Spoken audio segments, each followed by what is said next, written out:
Hey guys, my name is Rahul Kuntal और आज हम बात करने वाले हैं how to make project file of physical education for BA and BSc. BA और बीएससी में जो सब फिजिकल एजुकेशन सब्जेक्ट है उसकी प्रोजेक्ट फाइल हम कैसे तैयार करें। इससे पहले हमने डिस्कस किया था कि फिजिकल एजुकेशन का जो प्रैक्टिकल होता है वो कैसे होता है, उसमें क्या क्या होता है, तो उसकी लिंक डिस्क्रिप्शन में है, आप उसे वहाँ जाकर देख सकते हैं। और आज हम बात करने वाले हैं कि फ़ाइल कैसे हमें बनानी है, तो फाइल किस तरीके से बनानी है और उसमें क्या क्या करना है, किस तरह हमें गेम्स को लिखना है, उस सब के बारे में आज हम बात करने वाले हैं। So guys, welcome to the ground and ground lovers welcomes you.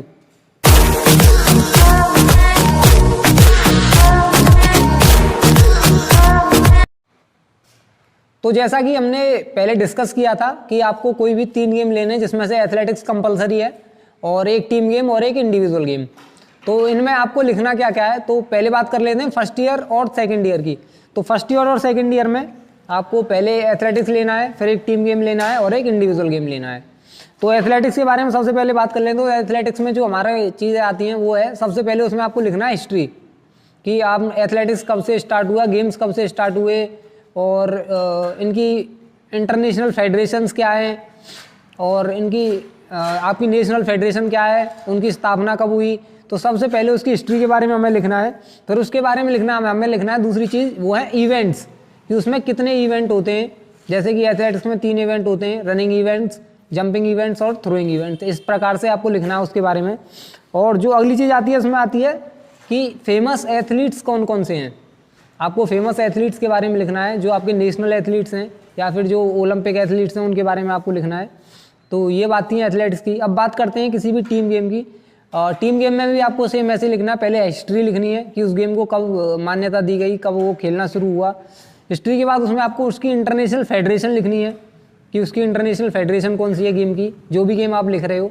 फिर उसकी बेसिक स्किल्स के बारे में आपको लिखना है, उसको आपको पता होना चाहिए उसकी बेसिक स्किल्स क्या हैं। तो आपको बेसिक स्किल्स के बारे में उसमें लिखना है, आपको एडवांस नहीं लेकिन बेसिक स्किल्स एटलीस्ट आपको पता होनी चाहिए।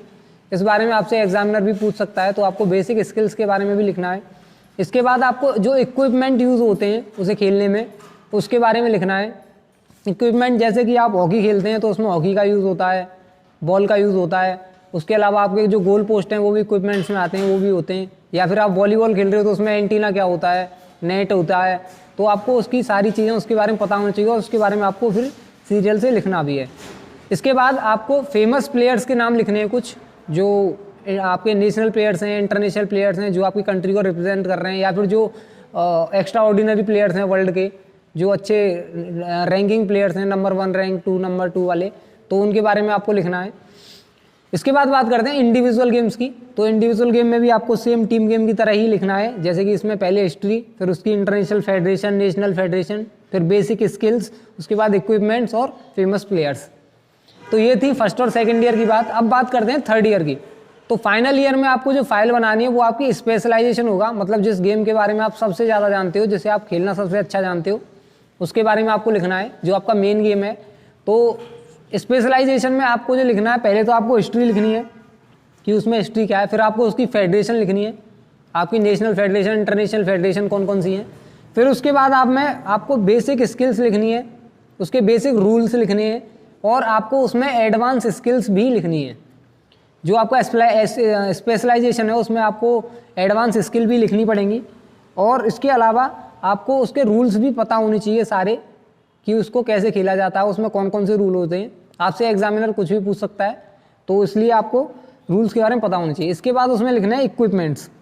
इक्विपमेंट के अलावा इसमें आपको लिखना है दूसरी चीज़ है चेंज इन इक्विपमेंट्स, कि पहले जो इक्विपमेंट यूज़ होता था उसमें पहले जो खेलते थे और अब जो खेलते हैं उसमें कुछ चेंज हुआ है या नहीं, अगर हुआ है तो कब हुआ और कितना चेंज हुआ। फॉर एग्जांपल अगर हम बात करें हॉकी की, तो हॉकी में बहुत सा चेंज हुआ है। पहले उसकी जो ब्लेड होता था वो बिल्कुल वी में होता था, आजकल तो वो पूरा यू हो गया है।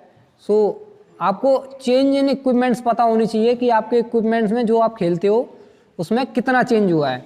इसके अलावा आपको फिर उसके बाद उसमें लिखना है फील्ड स्पेसिफिकेशन, उसके जो ग्राउंड आप जिसमें भी आप खेलते हो, सपोज आप वॉलीबॉल खेल रहे हो तो आप उसकी फील्ड का स्पेशलाइजेशन क्या है, उसकी स्पेसिफिकेशन क्या है, कितने बाई कितने का होता है, उसमें क्या क्या होता है, अंदर कितनी लाइनें होती हैं, एक लाइन की चौड़ाई कितनी होती है, या पोल्स जो होते हैं उसकी पोल्स की हाइट कितनी होती है, नेट की चौड़ाई कितनी होती है। तो आपको इस पे स्पेसिफिकेशन के बारे में भी पता होनी चाहिए कि आपके गेम के जो फील्ड है उसका क्या स्पेसिफिकेशन है। इसके बाद बात करते हैं फेमस प्लेयर्स की। तो आपके जो भी नेशनल प्लेयर्स हैं, जैसा कि हमने सब में लिखा है, इसमें भी आपको लिखना है मेडलिस्ट प्लेयर हैं, जो मेडलिस्ट हैं उनके बारे में, जो अवार्डीज़ हैं जिनको नेशनल अवार्ड्स अब तक मिल चुके हैं उनके बारे में भी आपको लिखने हैं। तो ये थी सारी जानकारी प्रैक्टिकल फाइल के संबंध में कि आप फाइल किस प्रकार से बना सकते हैं। अगर आपको कुछ और जानकारी चाहिए तो आप नीचे कमेंट बॉक्स में लिख सकते हो, हम उसके बारे में आपको ज़रूर एक अलग से वीडियो बनाकर ज़रूर दिखाएंगे कि आगे आप किस तरह से अच्छा प्रैक्टिकल एक दे सकते हो। तो गाइस, वीडियो अच्छी लगी हो तो वीडियो को लाइक करना, शेयर करना, और अगर चैनल पर नए हो तो चैनल को सब्सक्राइब करना मत भूलना। जय हिंद।